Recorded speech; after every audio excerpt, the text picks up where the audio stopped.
Bismillahirrahmanirrahim. Assalamualaikum warahmatullahi wabarakatuh. Alhamdulillahirrabbilalamin. Wassalatu wassalamu asrofil anbiya'i wa mursalin wa ala alihi wa sahbihi ajmain amma ba'du. Selamat bertemu kembali di kuliah matematika lanjut. Pertemuan kali ini membahas tentang materi yang ke-13, yaitu tentang integral. Saya mulai dengan ide dasar dari integral. Diketahui sebuah kurva Y sama dengan Fx, kita akan menghitung luas daerah yang dibatasi oleh kurva ini dan sumbu X, serta garis X sama dengan X0 dan X sama dengan Xn. Kita akan menghitung luas kurva ini. Luas kurva ini bisa diperkirakan dengan menghitung luas dari N persegi panjang yang lebarnya sama. Misalkan saya sebut sebagai persegi panjang pertama, kedua, ketiga, dan seterusnya sampai persegi panjang yang N-1 dan N. Ini adalah perkiraan karena persegi panjang ini sebenarnya tidak sama persis dengan kurva. Meskipun begitu, panjang dari persegi panjang ini itu menyesuaikan kurva.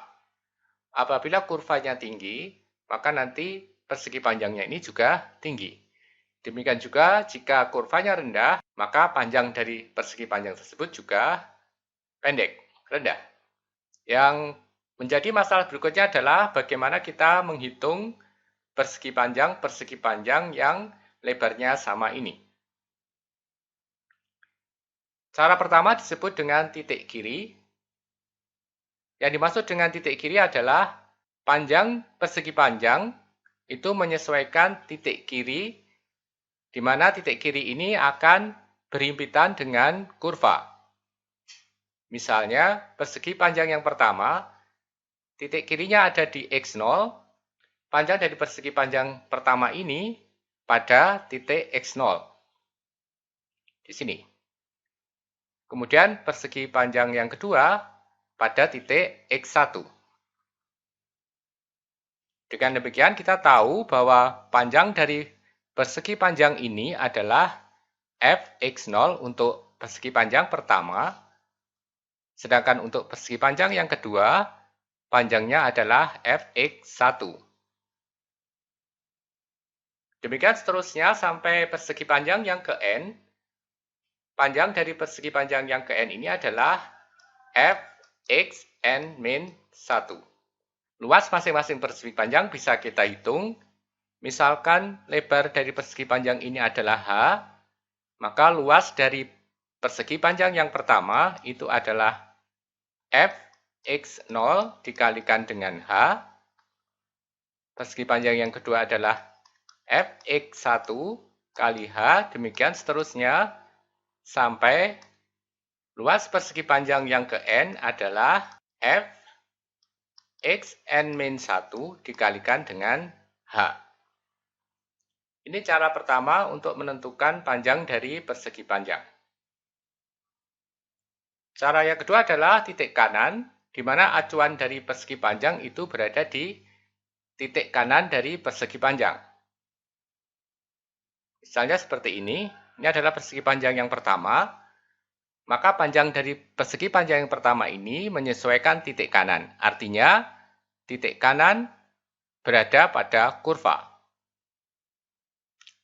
Jika cara yang pertama tadi, panjang kurva ada di sini, dengan cara yang kedua, titik panjang kurva berada di sini. Titik ini adalah Fx1. Sedangkan titik di sini, ini adalah Fx2. Fx1 ini menjadi panjang dari persegi panjang yang pertama, Fx2 ini menjadi panjang dari, panjang dari persegi panjang yang kedua. Demikian seterusnya, sampai persegi panjang yang ke N, panjangnya adalah Fxn.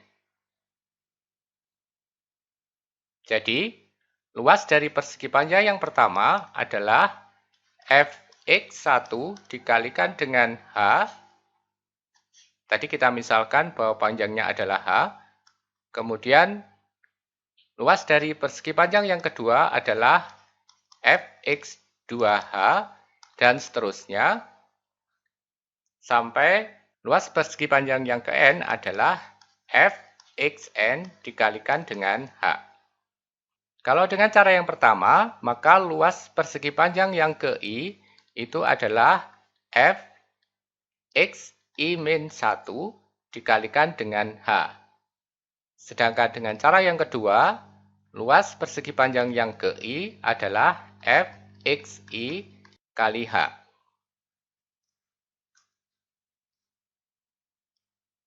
Masing-masing persegi panjang ini nanti kita total, maka itu bisa dipergunakan untuk memperkirakan luas dari daerah yang dibatasi oleh kurva dan sumbu X tadi.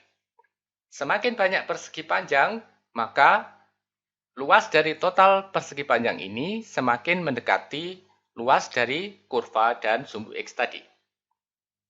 Misalkan X0 sama dengan A, misalkan ini sama dengan A, kemudian Xn sama dengan B, dan terdapat subinterval dari Xi-1 sampai dengan Xi untuk I antara 1 sampai dengan N. Maka untuk setiap persegi panjang, lebar persegi panjang yang dibuat tetap tadi itu sama dengan B min A per N. Panjang persegi panjang adalah Fxi-1 dengan Xi adalah A plus I per N kali B min A. Ini kalau kita menggunakan titik kiri. Apabila kita menggunakan titik kanan, maka Fxi-1 ini sama dengan Fxi, sedangkan Xi-nya sama. Luas seluruh persegi panjang adalah total dari Fxi-1 kali B min A per N. Ini kan lebarnya persegi panjang, sedangkan ini adalah panjangnya. Maka luas semuanya adalah total dari seluruh persegi panjang. Nah, seandainya kita pakai titik kanan, maka luas dari seluruh persegi panjang itu adalah sigma I dari 1 sampai dengan N dari Fxi dikalikan dengan lebar persegi panjang yaitu B min A per N.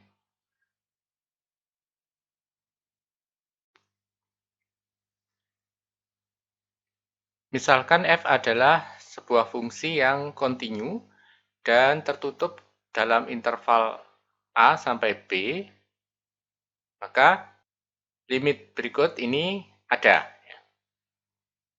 yaitu limit untuk N mendekati tak berhingga untuk sigma I dari 1 sampai dengan N. Dari Fxi-1 dikalikan dengan B min A per N.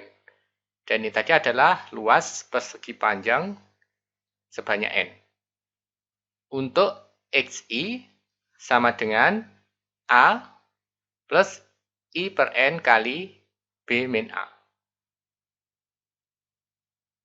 Jadi seandainya jumlah persegi panjangnya itu tak berhingga, maka luas seluruh persegi panjang bisa dihitung. Yang perlu dicatat adalah jika f di atas sumbu X untuk interval A sampai dengan B, maka limit di atas itu adalah luas yang dibatasi oleh Fx dengan sumbu X dan selang antara A dan B seperti yang ditampilkan pada gambar 1. Berdasarkan teorema tadi, nilai limit yang ditampilkan pada teorema tersebut disebut sebagai integral tertutup untuk f dari nilai A sampai dengan B yang dinyatakan sebagai integral fx dx dari A sampai B. Sehingga integral fx dx dari A sampai dengan B sama dengan limit n mendekati tak berhingga untuk I dari 1 sampai dengan N fxi min 1 kali b min a per n. Ini jika persegi panjangnya menggunakan titik kiri. Apabila menggunakan titik kanan, cukup dituliskan fxi saja. Contoh, misalkan fx adalah x kuadrat, kemudian kita ingin menghitung untuk x interval antara 0 sampai dengan 1, maka kita dapatkan lebar persegi panjang atau b min a per n itu sama dengan 1 per n, ini lebar persegi panjang. Xi-nya adalah 0 plus i per n kali 1 min 0 sama dengan i per n.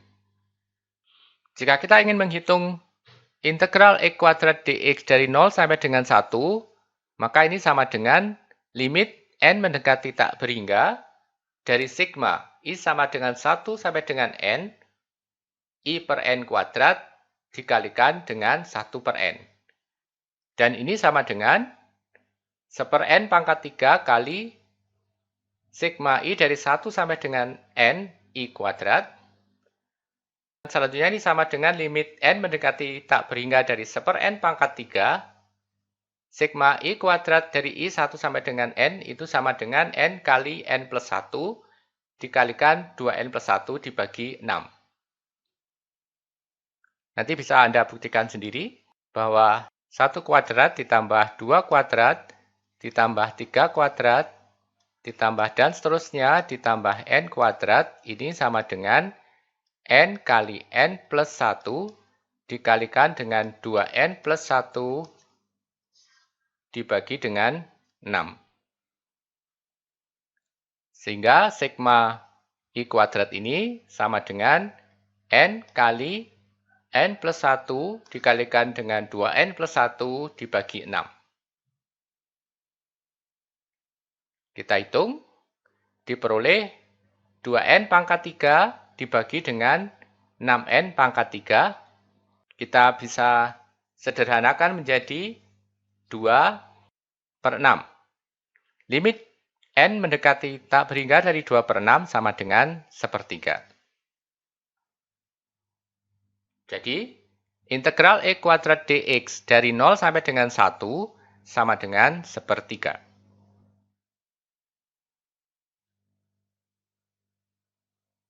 Contoh yang lain. Misalkan kita akan menghitung integral x kuadrat dx dari 0 sampai dengan 3, maka interval x-nya adalah 0 sampai dengan 3, nilai b min a per n-nya sama dengan 3 per n. Xi-nya adalah 3i per n. Fxi sama dengan f dari 3i per n. Sehingga integral x kuadrat dx dari 0 sampai dengan 3 sama dengan limit dari luas total seluruh persegi panjang 3i per n kuadrat kali 3 per n untuk n mendekati tak berhingga. Ditemukan 27 per n pangkat 3 kali sigma i dari 1 sampai dengan n untuk i kuadrat dengan rumus yang tadi. Sigma i kuadrat dari 1 sampai dengan n sama dengan n kali n plus 1 kali 2n plus 1 dibagi 6. Dikalikan dengan 27 per n pangkat 3 diperoleh 54n pangkat 3 dibagi 6n pangkat 3. Kita sederhanakan n pangkat 3-nya. Sehingga ini sama dengan limit n tak berhingga untuk 54 per 6. Dan ini sama dengan 9. Berikut ini adalah beberapa aturan tentang integral tertutup. Integral tertutup antara A sampai dengan B untuk fungsi konstanta C sama dengan C kali B min A. Misalkan, integral dari 5 sampai 10 untuk 6 dx ini akan sama dengan 6 kali 10 minus 5. Jadi sama dengan 30. Itu aturan yang pertama. Aturan yang kedua, Integral tertutup dari A sampai dengan B untuk fx plus gx sama dengan integral tertutup untuk masing-masing fungsi, yaitu sama dengan integral tertutup dari A B fx dx ditambah dengan integral dari A B untuk gx dx. Aturan berikutnya adalah integral tertutup dari A ke B untuk fx yang dikalikan dengan sebuah konstanta alfa itu sama dengan integral tertutup AB untuk fx dx kemudian dikalikan dengan alfa. Misalkan kita ingin menghitung integral tertutup dari 0 sampai dengan 5 untuk 4x kuadrat dx, ini sama dengan kita menghitung integral dari 0 sampai dengan 5 untuk x kuadrat dx dikalikan dengan konstanta 4. Aturan yang terakhir, integral tertutup dari A ke B untuk fx dx sama dengan kita cari sebuah konstanta antara A dan B, yaitu C, sehingga integral fx dx dari A ke C ditambah dengan integral tertutup dari C ke B untuk fx dx akan sama dengan integral fx dx dari A ke B. Contoh, integral dari 1 ke 5 untuk x kuadrat dx sama dengan integral dari 1 sampai 3 x kuadrat dx ditambah dengan integral dari 3 sampai dengan 5 x kuadrat dx.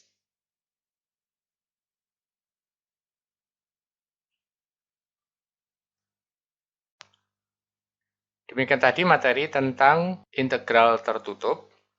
Selanjutnya akan saya bahas tentang integral terbuka, tapi dalam video berikutnya. Untuk sementara cukup sampai di sini. Assalamualaikum warahmatullahi wabarakatuh.